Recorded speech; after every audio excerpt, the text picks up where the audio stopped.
Hi, I'm Margaret Sexton, and I'm president of the Charlotte Wildlife Stewards. And tonight is our third educational program of our 7th season, presented in the Charlotte region. We're going to ask all participants to place yourself on mute, and if you have any questions, please enter them into the chat, and they will be addressed. The planned habitat steward training that we have planned has now been postponed 3 times. And is currently planned on being offered sometime in the future, to be determined. We don't know when. There may be a couple of registration spots still open if you're interested in attending. Charlotte Wildlife Stewards is our name, and our mascot is a native barred owl, as you saw on the video. And the barred owl speaks to the heart of our mission, which is to create, preserve, and protect wildlife habitat through education, engagement, and enjoyment.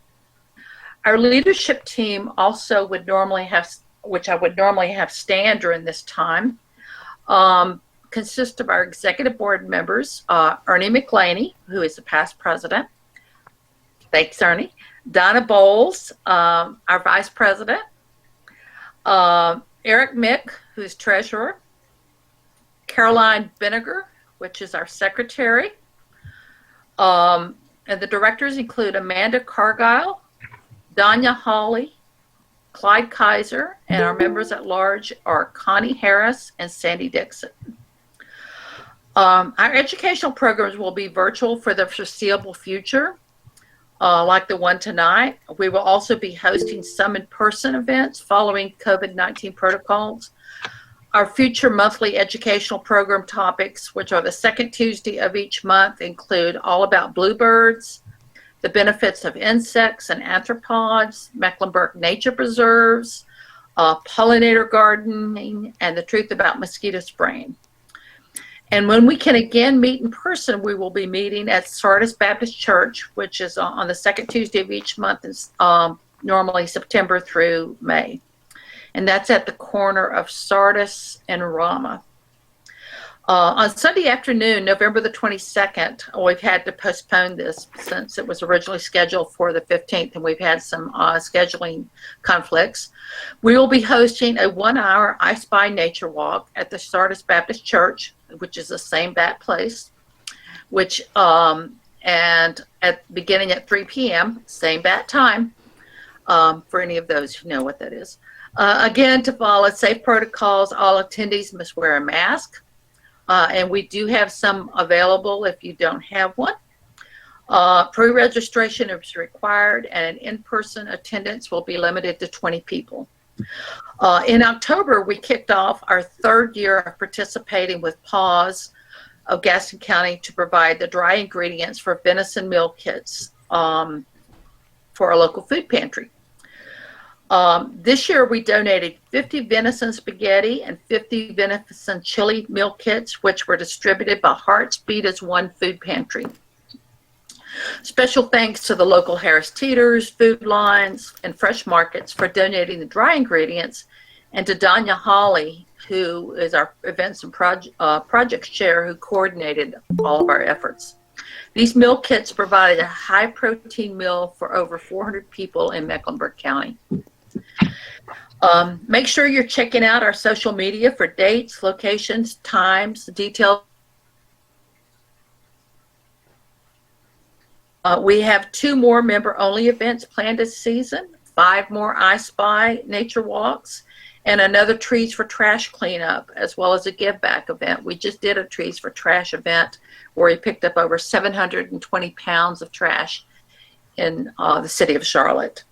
And special recognition goes out on that one to Pioneer Springs Community School, headed by Sandy Dixon, who picked up a huge amount of that 725 pounds.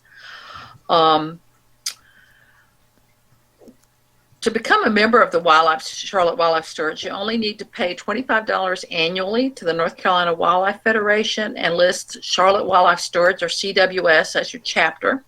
And that's located in the drop-down box, I think at the beginning of the second page on the registration. The membership fees allows the North Carolina Wildlife Federation and us to fulfill our missions. If you would like to be more than just a member, we would love to have you volunteer at any of our events or serve on the leadership team. Please reach out and let us know if you're interested in any of these opportunities. Again, as a reminder, be sure and visit our website, like our Facebook page, and follow us on Instagram and Twitter for current events and programs. Due partly to Charlotte now having 1,365 wildlife habitats, Charlotte has been recertified as a National Wildlife Federation certified community wildlife habitat. And in 2018, Charlotte was actually ranked number 8 nationally in the top 10 cities of the U.S. For wildlife habitats. And it's easy to certify your property as a National Wildlife Federation certified wildlife habitat. You just go to the National Wildlife Federation's site and certify your property has food, water, shelter, and a place to raise young, and that you're following sustainability practices. So that's all I have. And if you didn't hear this initially, please mute your phones so that there won't be any background noise. And now I'm going to turn the program over to Donna.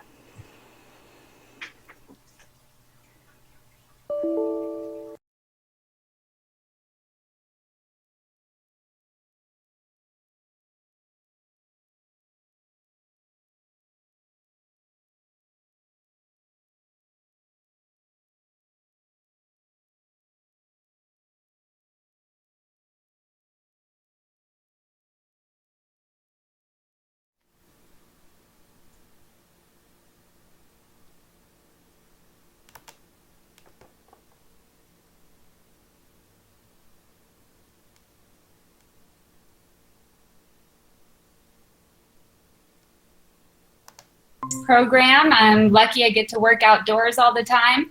So you guys bear with me while I get used to using this. Tara, just let me know that you can see. Let's see.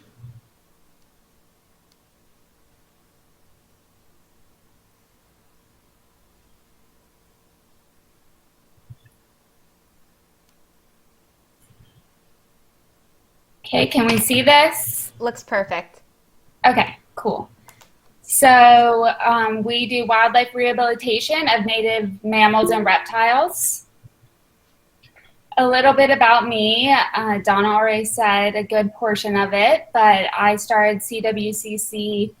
I worked in Africa, and I was always determined to live there and rehab African species. I came to Charlotte and I realized that I could do just as meaningful work here right in my own backyard. I drove down the street all the time, I still do, see hit by car animals and the impacts, constant development, trees being cut down. So I thought that is really important work to work here in Charlotte. So I started the Carolina Wildlife Conservation Center in April 2019, so we're fairly new. I have a background in zoological medicine. That's me at the Bronx Zoo with an elephant shrew. And I'm a licensed wildlife rehabilitator. So I've gone through all my licensing processes, and we'll talk about that. And I studied veterinary technology in New York, and a lot of people ask me what you have to do, what degree you have to do this. You don't have to have a degree, but it helps. Our wildlife rehab director, Ruby Davis, has a degree in wildlife biology. So she's always using those skills, and she's also been licensed for 12 years. So she has a lot of experience doing this as well. So a little bit about us. That's our barn, our horse barn that we have converted into our wildlife clinic. We're located in Iron Station, North Carolina, which is right next to Denver. We are on 105 acres of conservation land. So the land will never be developed. It was being looked at by developers. And I actually just got a letter in the mail of somebody who wanted to buy the property, and I happily said no. We are a 501c3 nonprofit organization, so we run solely off of donations for all of our vet care, our diets, all of our medicines, our enclosures to take care of the land, everything to do with animals, solely off of donations. We don't get grants. We aren't state or government funded. And so that's the converted horse barn. We have many, many outdoor enclosures scattered through the woods, which the animals love. We work with vets and vet clinics, so we take our animals to different clinics. We work with wildlife officers, animal control officers of several counties. They're amazing. They bring us animals all the time. And we have a huge focus on the conservation of the land and its animals. And we're not open to the public. We get that question all the time. Due to state regulations for the safety of people and the animals, we're not allowed to have people come and visit the center.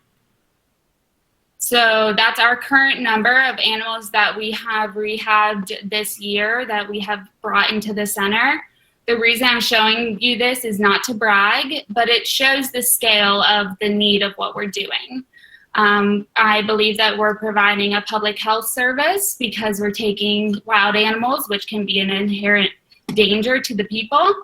We're taking them out of the public's hands, and we're getting safe and making sure we're sticking to all of our protocols to be safe with the wildlife. So this is our center, the center aisle of the horse barn that we converted. We have our washer, dryer, triage area, tons of blankets, all of our carriers, a giant sink where we wash fleas off our animals. We have a kitchen that we are in all the time. We make extensive diets for our animals. We have a fridge and freezer, of course, get lots of donated deer meat, venison meat. I heard you mention that. We use venison all the time. And this is one of our rehab rooms. It's kind of empty in this photo because it's coming towards the end of our baby season. But normally it's just jam-packed full. I mean, we still have a lot of animals, but nothing like we did over the summer. I also forgot to mention, if anybody has any questions during this time, please feel free to ask. I think you can type it in the chat portion of the program, and I'm happy to answer anything as we go along. I'd love for this to be interactive instead of me just talking. A little bit about our land. We're a certified wildlife habitat, which is awesome. We're not in Mecklenburg, but we're in Lincoln County.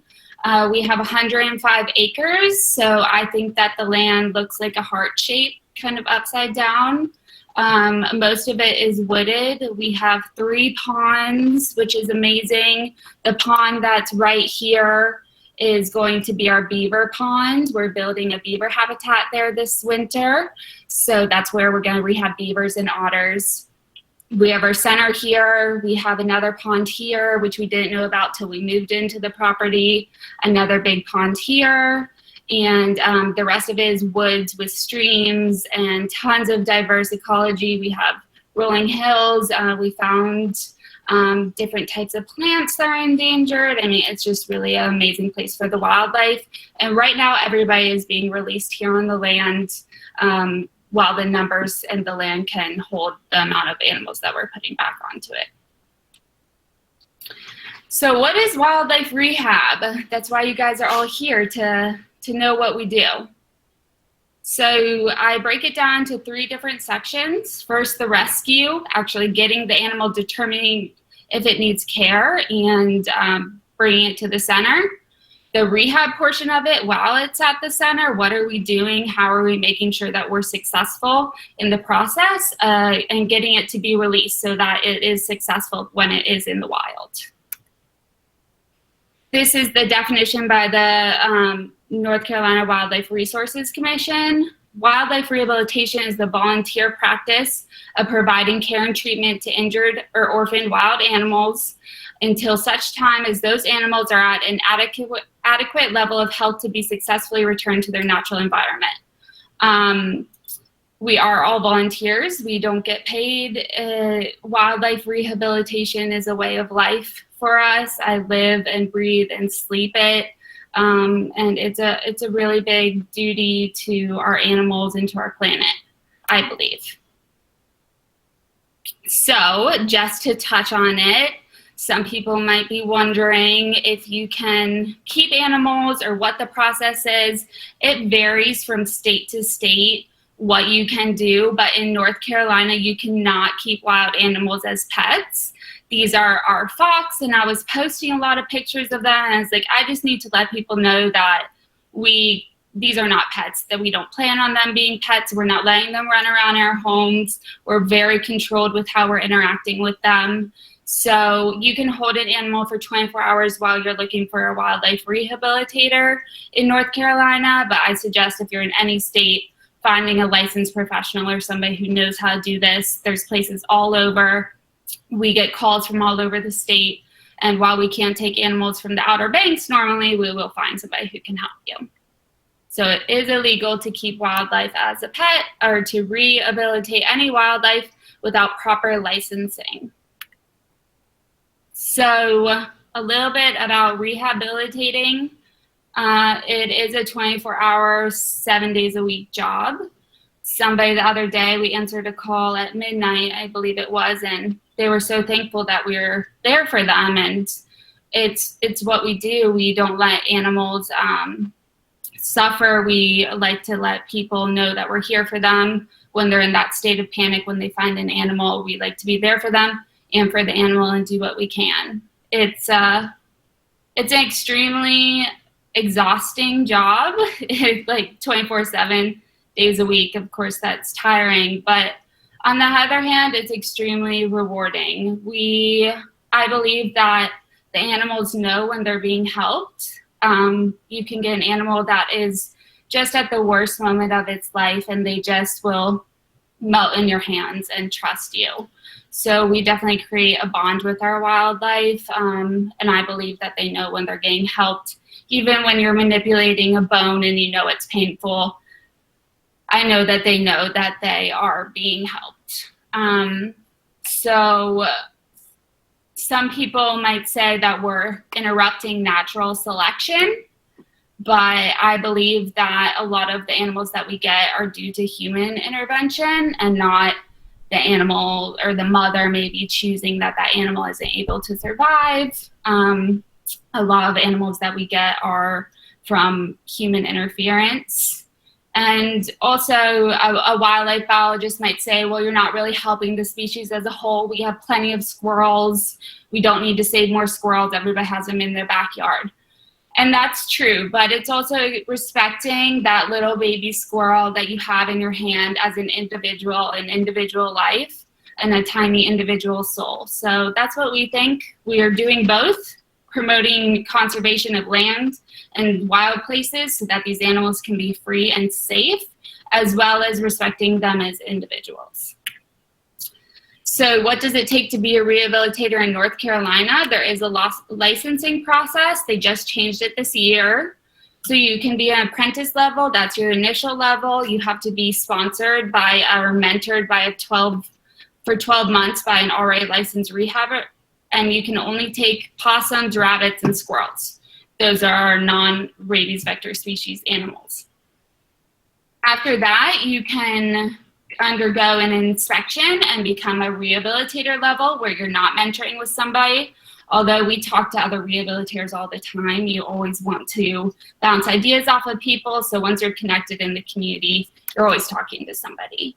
And then there's the rabies species level, which is new this year. It's amazing. The rabies species level is for our rabies vector animals. So I don't know if anybody knows what animal we have over here in the picture, but those are our gray fox kits that we raised this year. We raised 5 of them. They were orphaned. 1 was from Raleigh. 3 were from underneath the shed in the middle of Charlotte. Their mother was killed. And then the other one, I believe, was from the Asheville area. So we get animals from all over. But we are so excited to be able to rehab these guys. The first time this year, it's been illegal, I think, for 25 years to take these species. So we've really, really embraced it. We love doing them. But it's a high responsibility. And you have to be rabies vaccinated and have your titers current, which all of us are. So the species that we rehab, we have our rabies vector species, which are the fox, bats, skunks, raccoons. Those are what we specialize in, but we get a ton of the other guys as well. the non-rabies vector species. And let me say, with rabies vector species, this means that they have the possibility to have the rabies virus. That does not mean that the animals we get are rabid. So there's a difference. So that's why we take precautions with our PPE, our personal protective equipment. We quarantine our animals, and we have a high level of responsibility with handling these animals, but it doesn't mean that we're getting rabid animals all the time. And then our non-rabies vector species, the squirrels, possums, rabbits, not raccoons, groundhogs, beavers, bobcats, otters, chipmunks, and reptiles. So I believe that we do work of conservation. I call it conservation through rehabilitation. On the left is our eastern box turtle that was hatched in our box turtle habitat. I think I have a photo of that later, our habitat. So that means that our turtle came in, she was not gravid, or she did not have eggs that were fertilized, and she was fertilized in our habitat. And in order for animals to mate, they need to feel comfortable. So it shows that we're doing a good job, that they're feeling comfortable to do their natural instinct of mating. And these babies were incubated successfully in the habitat, and then they were hatched and they were released back into the wild. We also do bats now this year, which is very rewarding, and we're so grateful. That's an eastern red bat. Our bats are they're already declining in population. They're super, super important for our economy. They pollinate cotton, rubber, bananas, agave. If you like your tequila, you want your bats around. They eat mosquitoes. So we are going to hopefully work with the state to do bat mist netting, which is putting up a net and then at dusk, and then seeing what bats you cool down, what species, and kind of recording that information, which is super cool. So the first part of rehab is rescue. First and foremost, you found wildlife, you found an injured animal, something you think is orphaned, something on the side of the road. What do? You handle it with care and caution always. I don't care if it's a little baby bunny. You need to be careful. Everything when it's scared has the potential to bite.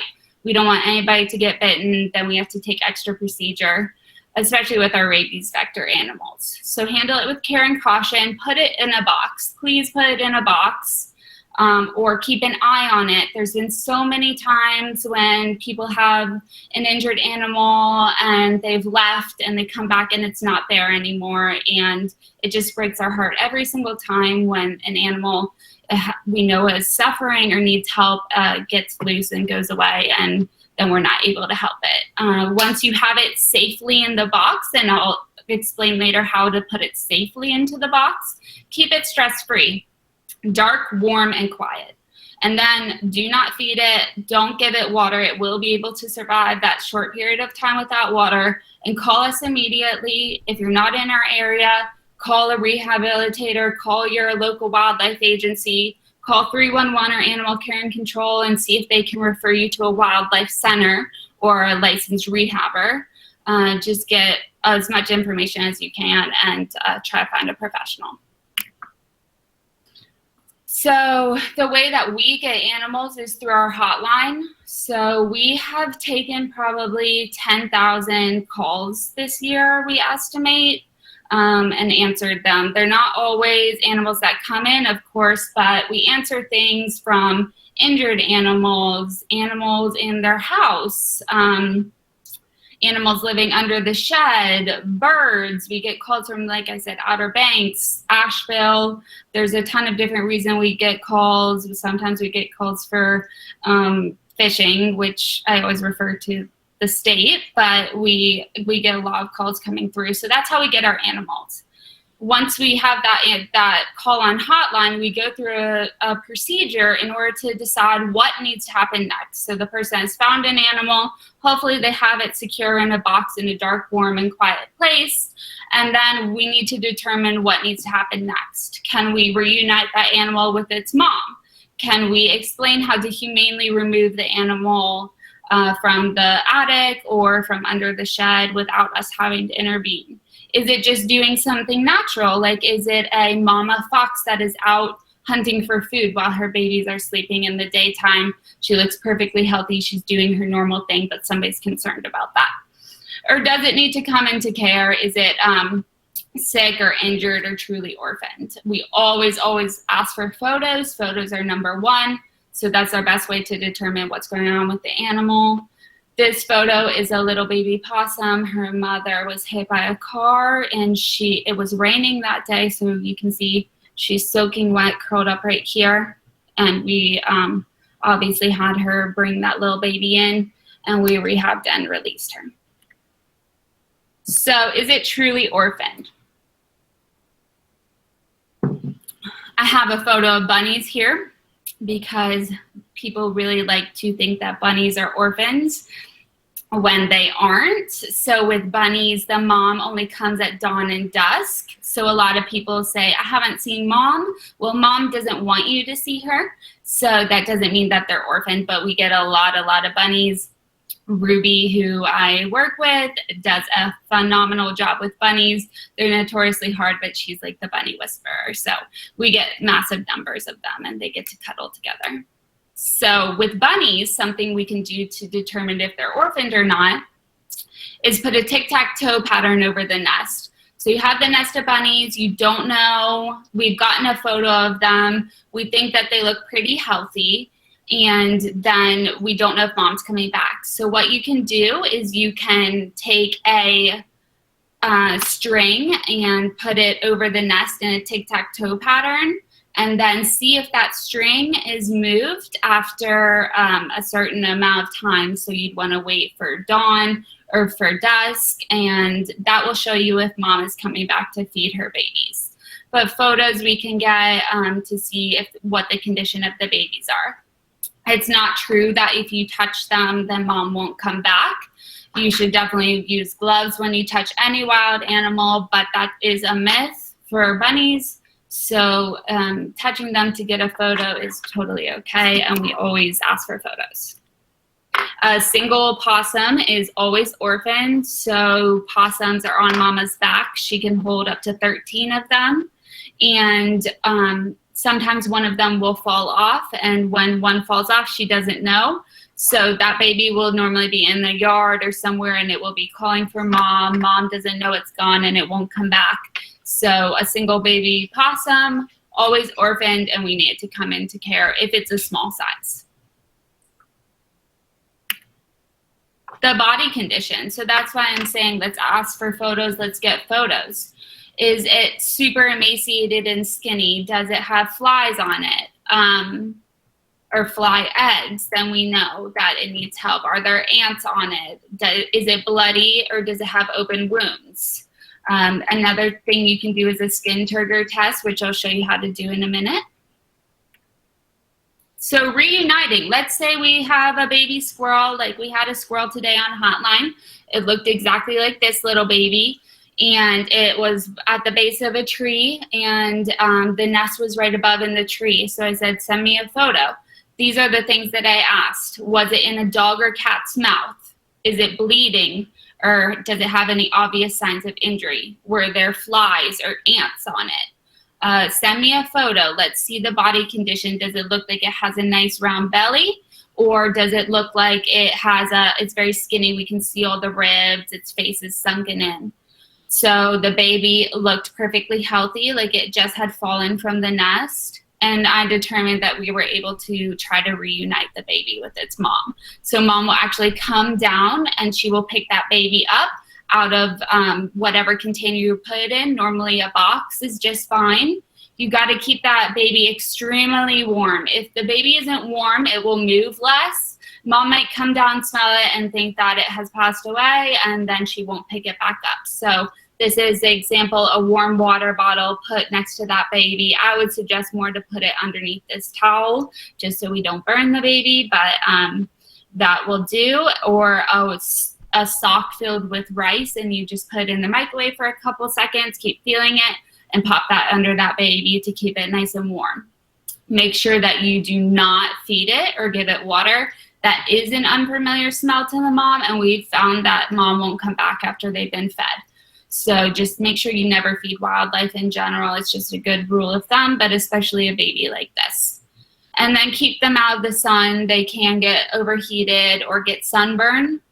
Even if it's a warm day too, you still need to do an external heat source, because a lot of the babies cannot thermoregulate, like the tiny little babies, they cannot thermoregulate yet. So you need to make sure that they are still kept warm but out of the sun.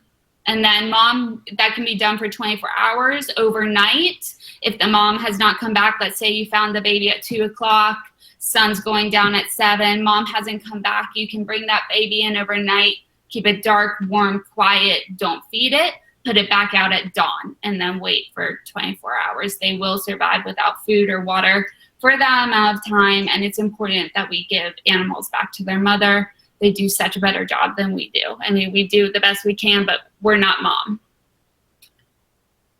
So some of the signs that we've determined that the baby cannot be reunited with mom, like a baby orphan baby possum. This is a mama possum with her babies on her back. Or we decide that it's an orphan baby. So a single possum is always orphaned. Does it have blood or obvious broken bones or any wounds? That needs to come into care. Is it skinny? Is it dehydrated? I'm going to show you how to tell that in a minute. Does it have fly strike? I'm going to show you a picture of that in a minute as well. Or does it have ants on it? Was it in a dog or cat's mouth? Even if you don't see an injury, if it was in a dog or cat's mouth, it absolutely needs to come into care. We need to look over that baby. It could have internal injury. It could have broken ribs and punctured lungs that are internal that you can't see. If it's in a cat's mouth, it could have a tiny, tiny puncture that turns into a giant abscess, because cats have a bacteria in their mouth that causes horrible, deadly bacteria. And so it can kill them. So if it's in a dog or cat's mouth, that's important that they come to us. And has it been kept or fed by humans? A big thing that we see, has it been kept or fed? And if it has, then we need them to come in, or is it truly orphan? So this is a test that anybody can do if it's the right animal. So a baby squirrel like this, you can do this to. Adult raccoon, you don't do this test to. But if it's possible, baby bunny, baby squirrel, this is a great test to tell hydration, and hydration can let us know if that baby needs help or not. So it's called the skin turgor test or a tenting test. If you can do it safely, you take the baby in your hand, wear gloves. I'm not wearing gloves. I had this baby. I'm obviously more experienced, so I knew I didn't wear gloves at the time for this baby, but you guys do wear gloves. And take the baby and pinch the back of its skin right by its shoulder blades or next to the side of the ribs, and pinch the skin up like you can see here. And it should go down. It should go down softly, but if it doesn't go down and it stays up, then you know it's dehydrated. And this baby was extremely dehydrated. Sometimes with dehydration, their pupils will go white because the body sucks hydration out of the pupils and anywhere it can. So this baby, its pupils was actually white. And so we knew that it needed to come into care. And the only way that we can properly hydrate a baby, you might see this and say, oh, I need to give it water. It cannot possibly absorb the amount of hydration that it needs in its body through its mouth and through the digestive system. So we have to subcutaneously give fluids to this animal, inject them under the skin for up to 24 hours or even longer sometimes, depending on hydration level. So fly strike. Fly strike is one of the signs that the animal needs to come into care. So this is signs of it. I know it's not the best thing to see, and I'm sorry. We don't want babies to have this either, but it's important to be able to recognize what this is. So it looks like tiny grains of rice. That's what we tell people. You can see it here. This is in the baby's mouth. That's normally what they'll do it, or deep in the fur. They'll do it in the ears, or this is back in the head. So just look for this, or look for flies on an animal. If there's flies, you always know that it needs help. Are there any questions so far? Just wondering. Anybody? We're good? let me know. I'm happy to answer anything. Yeah, there were just two questions. Yeah. One is, how did you acquire the property? Oh, how did I get the property? It was the first property I looked at, so I've always wanted to have a big piece of land. So I started just looking for places that are going to be developed. So and then we turned it into the center. Okay. Did you? How did it get the conservation designation? So it doesn't have the conservation easement on it right now because you have to own the property. I think it's 3 years in Lincoln County. So it doesn't have the conservation easement yet, but it will. So we'll be going through those steps. But the property was saved from development and it was prone to being developed. I just talked to somebody actually who came to quote to do our fox habitat. We're building more fox habitats because I know we're going to get a lot more foxes than we did this year. We did 16 this year, but I know we're going to do more. So he came to the property and he knew everything about it. And I said, what, how do you know it? Sorry, can you hear? Oh, yeah. Can you hear me still? Mm-hmm. Okay. And he was going to develop the property into 5-acre houses. So, I'm really glad we were able to save it. Oh, yeah. And then just at the end of the program, could you provide your hotline number? Yeah. Oh, yeah, definitely. I didn't put that on there, but I can type it out. That's absolutely, yeah. And that's all on our website, and you can look it up, but I absolutely will. That's a good thing to keep around in your back pocket. Yeah. Were there any more questions? That's all so far. Okay, perfect. So the animals that are coming into care, why are they coming into care? For trauma and injury? Are they orphaned? Are they sick? Are they kidnapped babies? Were they a victim of deforestation? Or were they a victim of the trapping and removal of their parents? Or we see a lot of poisoning, rat poisoning going on with our animals. So trauma, so this is a hit by car turtle. So this guy Ruby put back together. She's been doing turtle shell repair a long time. And so she was hit by a car. We see a lot of cat attacks, loss of habitat. We got a baby who had a chainsaw hit his face across. You guys might have seen that on our social media. Hit by cars like this, turtle, falling from trees, storms, dog attacks, competitive males, mainly raccoons, will hurt each other. Cat attacks are a huge reason we get animals. So baby bunnies especially, the cats will find them. They'll deglove the bunny like here, or this is a possum. Illness, we get a ton of foxes with mange.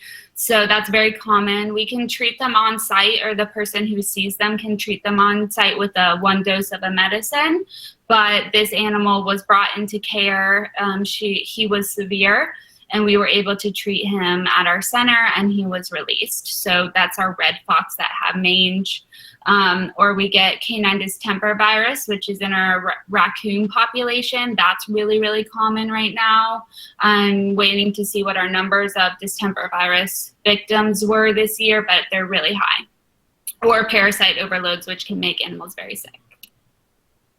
So kidnapped babies are failed pets. It's illegal, like I said, to keep wildlife as pets in North Carolina and many other states. People think that they're orphaned like the bunnies, but they're not, and they'll want to feed them right away, go out right away to feed them, or keep them for a while and think they're going to be a good pet, and then they get older and they start destroying the house. A big problem that we see is that they'll feed the baby and they'll get formula into their lungs, and then we have aspiration pneumonia, which we have to then treat with antibiotics, and it can be really severe. We can have a transfer of zoonotic disease, especially with our rabies vector species, even just parasites, worms, or anything like that. So it's important not to keep these guys in your care. I believe it's unethical. I don't think wildlife should be pets. It's not what they want.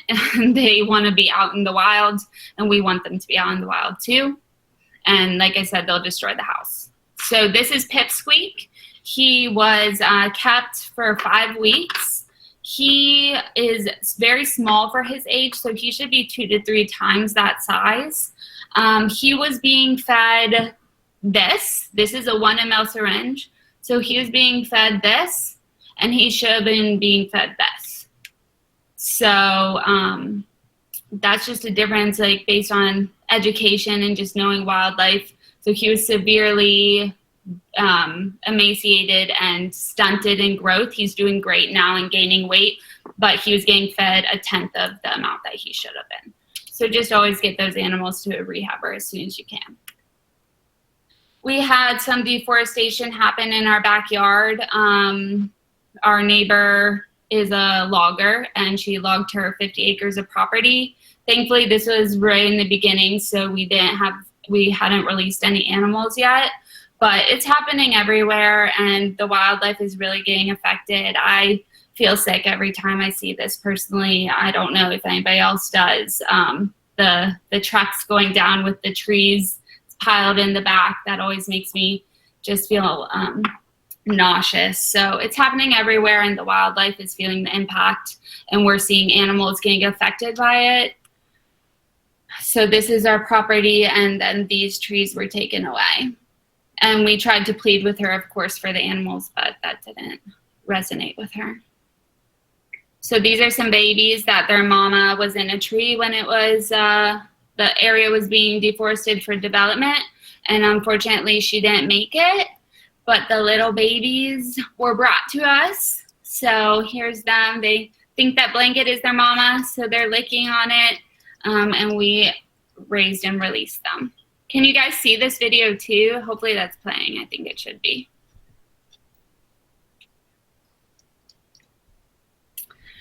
But I'm the only one allowed to cut down trees, says our beaver, JJ.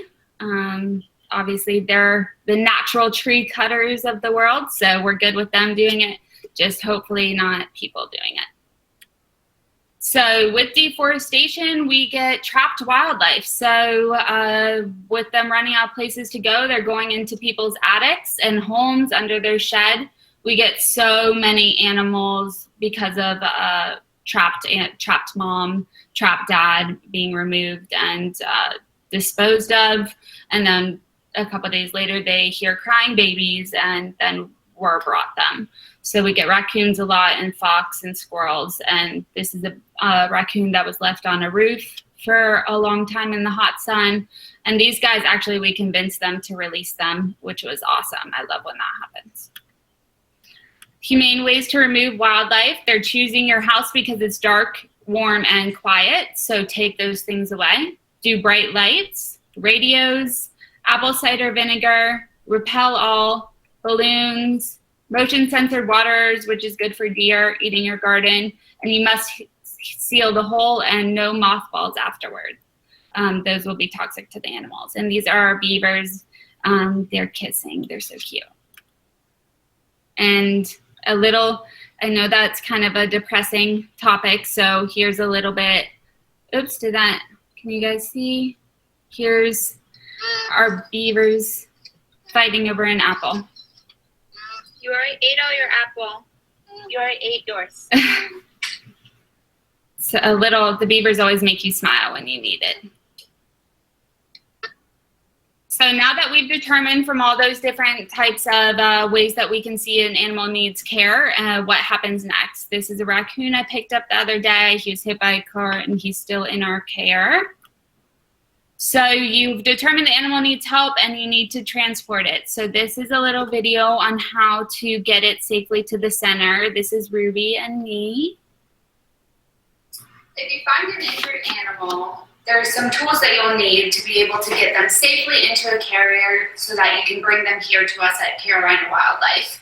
Things that I recommend using always would be a thick pair of gloves. These are welding gloves. And a thick towel. A towel will be your best friend when handling wildlife. This is our striped skunk. He was found in Huntersville with a broken leg. And the people use these tools in order to be able to capture him and safely bring him. If you find So that's how I'll use thick gloves, thick towel, thick blanket, scoot them in the carrier, and bring them to the center. So once the animal is in care, We get all the information from the Good Samaritan. Where did they find it so we can return them home if we need to? How long did they have it? Was anybody bit?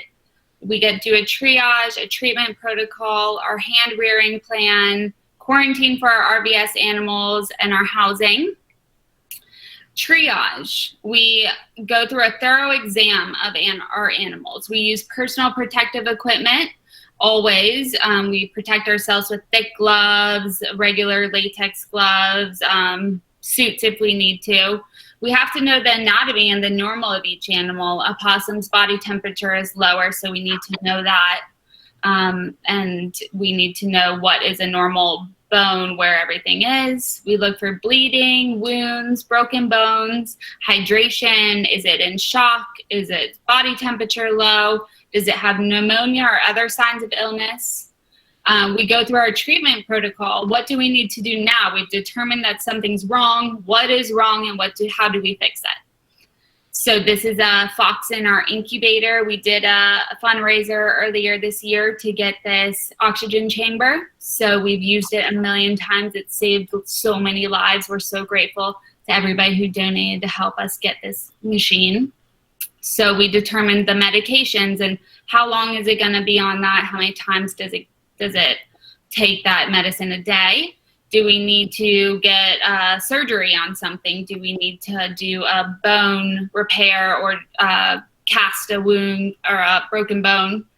How do we clean the wound? We have a squirrel that has a wound right here on her chest from a cat attack. So we determined what we clean it with, what we pack it with, what antibiotics she's on, and what pain meds she needs to be on. Or is it sick? Do we have a virus or pneumonia, internal, external parasites? Do we need to deworm the animal? Do we need to put it in the oxygen chamber? These are all things we go through. We go through so many steps. Here's our fox, Butter. She came in with pneumonia. She's coughing. Her eyes are watery. She was alone for quite some time. She was really emaciated when she came in, and we did the fundraiser for the oxygen chamber for her. So hand rearing. So everybody thinks this is like the main thing we do. We feed cute and cuddly animals, and we totally do. We absolutely do, and I absolutely love it. But there's so much more that goes into choosing what the best thing is for that animal, what's most natural. So we have to choose formula. Every single animal gets a different type of formula. We have to take in consideration their need for fat, their need for vitamins and minerals. What way do we feed them? Do we have them lapping out of bowls? Do we have them sucking a syringe with a nipple? What nipple do we use? We have all different size and kinds. What size syringe do we use? There's just so many variables to feeding these guys. Do they need an external heat source? What is their diet when they're weaning off of formula? What's their enrichment? What do they do? You can see these skunks have a dirt box in here so that they can start playing and digging and doing their natural things. What are we doing to make sure that they don't love us? So it's a hard part of rehab. We don't want the animals to love us though, and we've done a good job if they don't like us, which is always hard, but it's always really rewarding too. And keeping their fear of humans, pets, and any unnatural noises. And they have to be rehabbed with others. We never ever rehab a single animal, just one. And it's different for all different types of animals. The skunks, you can see, are eating very different from the squirrels. So here's our baby groundhog Tater. He is enjoying his bottle.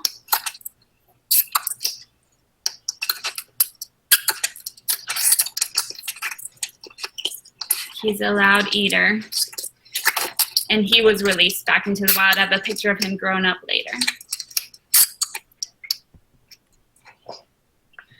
So we also quarantine our rabies vector species. Being allowed to rehabilitate rabies vector species was such a big honor for us as rehabilitators this year, starting 2020, after being illegal for over 25 years, but it comes with a huge responsibility. So we are very, very careful in how we're rehabbing these animals. We quarantine them for 14 days. That means we have a single baby is not going with any others or near any others for 14 days.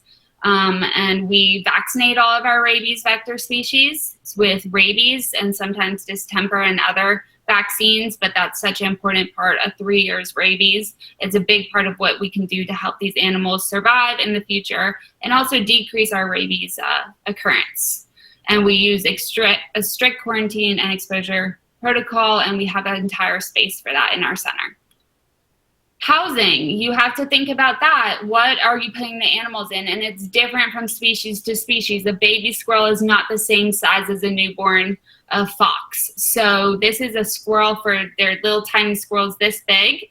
So we have a hammock for them to sleep in, some wood for them to chew on, a box for them to dig in, their fruits and veggies and diet and their water, a place for them to cuddle in. And these guys are small. And as they grow, they go bigger and bigger and bigger, and it's different for every single species that we have. This is one of our converted horse stalls at the center. We use it for our bigger animals, like our baby gray fox. They love to be in the stall. And then once they were big enough, they moved into a giant outdoor enclosure. So they had a lot of fun in there though. And right now we have raccoons in one and the beavers in another. This is our fox habitat. It was specially built. It has a shed in the front of it so that we can close a door so they don't see us. We put the food in there, then we can open the door from the outside so they never see us give them food, and that is a great way to keep them unhabituated from us and keep them really wild. But they love this, and we're building more platforms in this right now and a whole set of boxes back here for them to be able to hide and play more. But this is a really big enclosure and they've done well.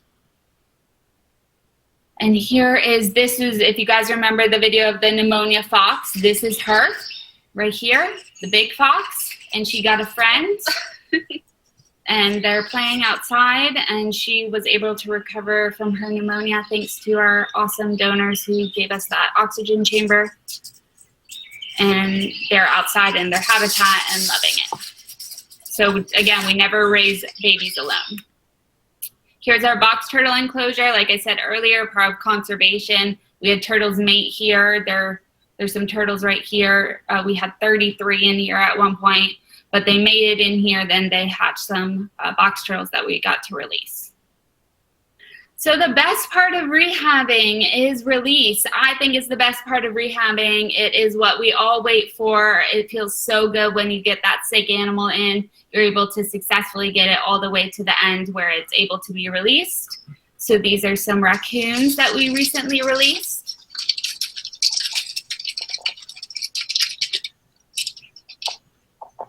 It feels so good when they go up that tree and they're so good at climbing. And this is on our property, so you can see all that forest that they have. Oh. And then the other one didn't want to miss out on climbing. They're nice and big and healthy. Morgan, I have a question about the box turtles. Yeah. I know that they, or I've, learned that they stay in their home territories their whole lives, and if you move them out of their territories, they can just get lost. Whatever. So, do you try to release them back where they were found? Yeah, so people come back and pick them up, and everybody gets super excited, or we have their address and bring it to where they were found. So the turtles that can go back home, we do have the people come and pick them up, and people are so awesome. They've driven so far to be able to pick that animal back up. But yes, we put turtles back where they're found. The box turtles, like the little hatchlings, obviously they're just newly hatched, so we can release them on our property. And then a few animals here and there, the turtles that are victims of deforestation, they obviously can't go back home, and we release them on our property, and we actually see them. I've seen several turtles that we have done that to, and we still see them around, so they've done well. But yeah. Do you mark them? No, we can tell because a lot of them come in with their injuries. So you can see the cracks on their shells, and Ruby is just awesome at identifying her turtles that she has worked on, so she always knows who it is. But we want to eventually get pit tags to be able to do research on our turtles. And that's a future project that we'd love to get sponsoring for, to be able to see what these guys' habits actually are, the ones that can't go back to their home range. Okay. Okay. Any other questions? Well, we do have a few more. Okay. Tobias wants to know if there's a specific process to become a rehabilitator for birds. And a second question, is the licensing apprenticeship process different than the one mentioned earlier, I guess, for birds? I honestly don't know much about birds. We only do mammals and reptiles, but you can look on the ncwildlife.org website, and they have a whole printout of all the necessary requirements to be able to do those species. I think with songbirds, and don't quote me, I think you need a special licensing because they're migratory birds, but I'm not positive. We just do the mammals and reptiles. Okay. And the Carolina Waterfowl Rescue might be able to answer that question for you. Right, they do the birds, and the Raptor Center. And then Carol would like to know if you know any wildlife rehabbers in or near Stokes County. I'm not sure where that is. Is it on the coast or? I'm not sure, but I can post up a list of rehabbers. The state has made an entire list of licensed rehabbers. So you can search by county or by town, and it will show you the people in your area or close to your area. You might have to drive a little bit, but there should be somebody close enough in your vicinity. Hopefully, Kara, I believe it was, you find help for the animal you need help with, or can find somebody close. And talking about the raccoons, is there a treatment for the canine distemper other than, vaccinating the healthy ones? But if you get one in, do they usually survive?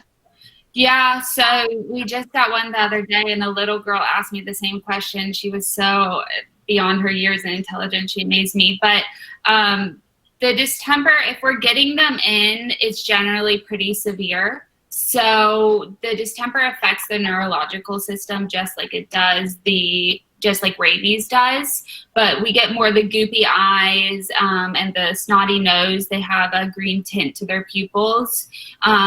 They don't do very well, unfortunately. I think a lot of research can be poured into distemper, and I'd love to work with the state on that, or anybody who'd be interested, any college students who'd want to research on them. You can give specific antibiotics, but we haven't found them to be that successful because usually when we get them in, they're so severe, and the most severe, what happens, they neurologically decrease, they stop eating, they get very emaciated, and then they go into seizures. So it's hard to pull them through that. And then Margaret wants to know if there's a vet on staff for performing surgery. Yeah, no, we don't have a vet on staff. We work with a couple of different vets and vet clinics, and we have to schedule our appointments to be able to go in there, but they're so amazing. They all have really stepped up to helping us. They opened up the clinic for us, and Atrium, Dr. Lauren, Atrium Animal Hospital are just phenomenal, and they always help us, and Dr. Morrison. So we don't have a vet on staff, but I would love to eventually. That's definitely one of our goals as a clinic, to be able to in the future have a whole extensive wildlife hospital. Okay, that's great. Do you, let me see, who is this? Mary wants to know, do the small animals get imprinted like birds after someone has kept it in for 5 weeks? I'm not sure what small animals that's specifically referring to. Bunnies, definitely not. We just got somebody who had bunnies for like 2 months, and they were very wild. Squirrels, we got somebody who had a squirrel, and once we put her with others, then she got wild again. And once we put them outside, they get pretty wild.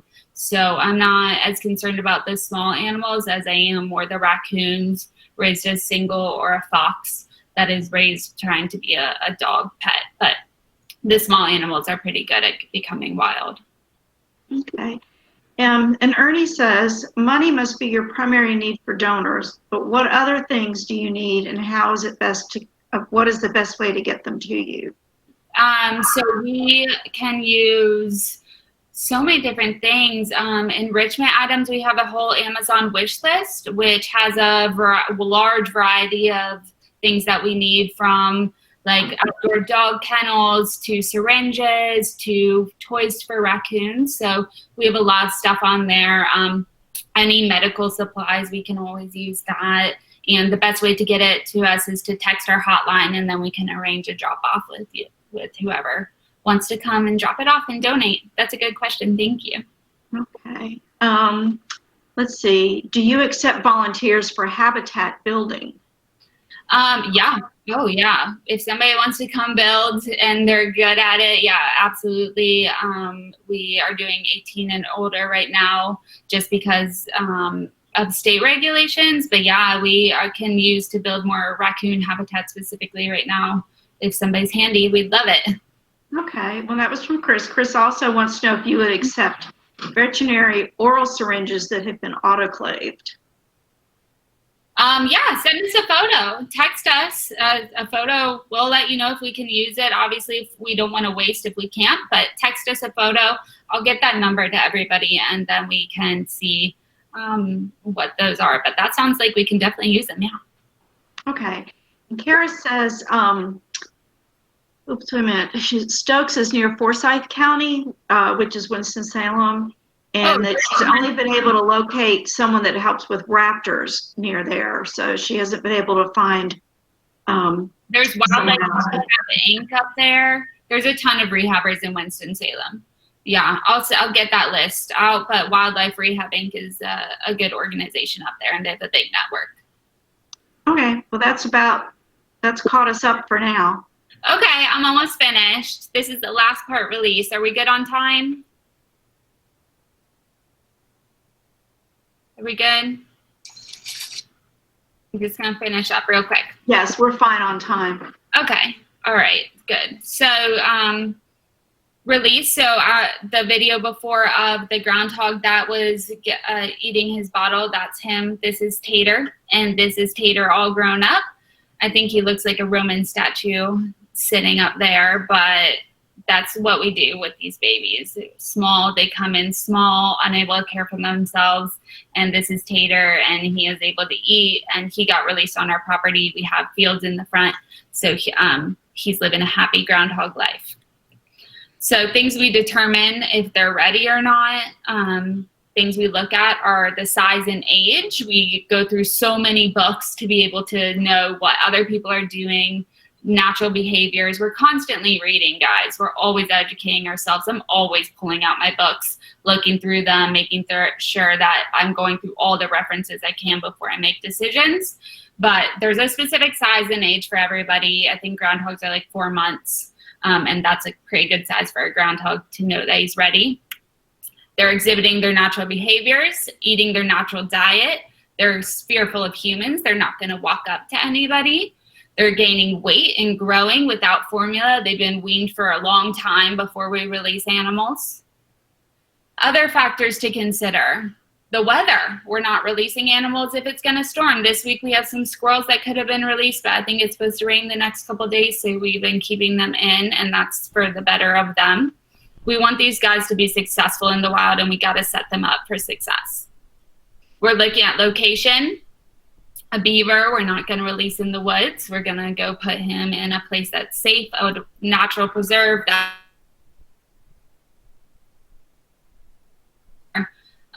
Or a turtle, if it's a quack turtle, where are we putting that turtle?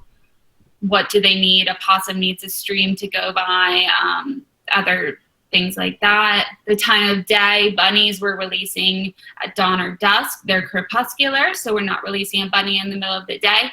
We're releasing them next to a bush so they have cover. And the time of year, should we release them?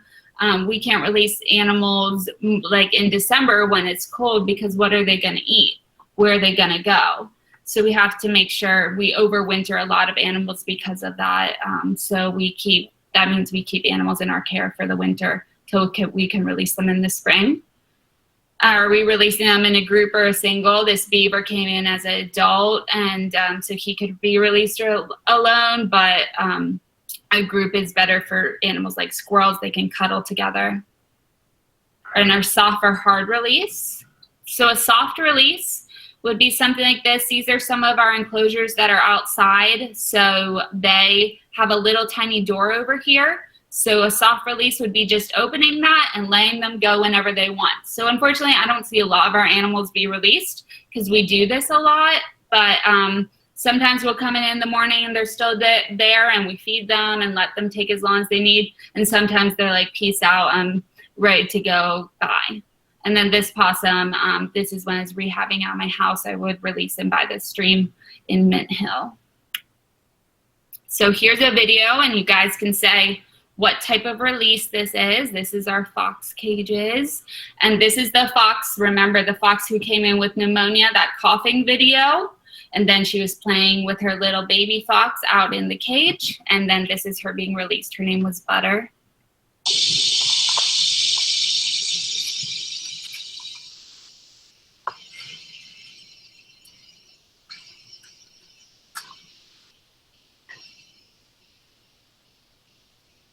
So we saw Butter for a while, and we're working to get camera traps set up and so that we can see the wildlife at night. I can hear them all the time, I just can't see them.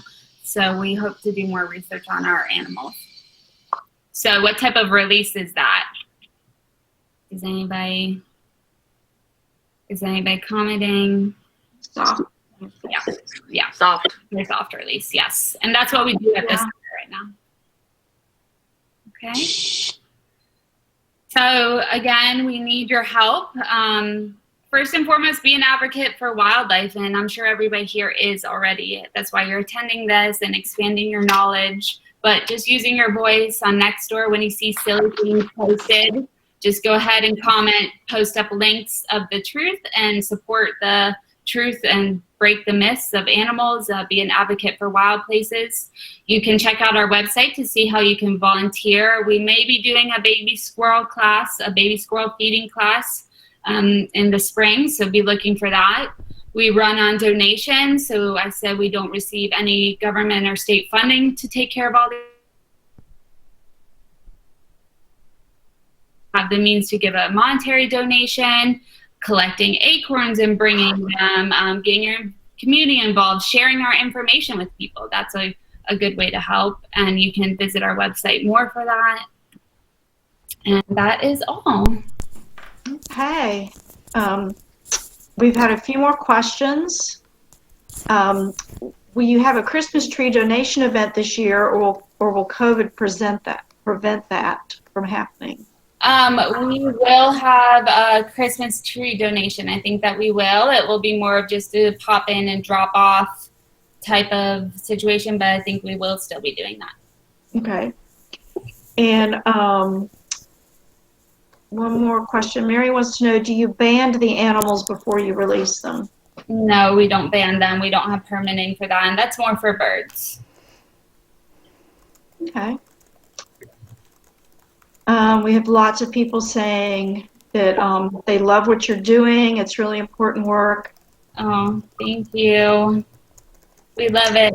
Presentation. Thank you. Thank you. Thank you, Robin.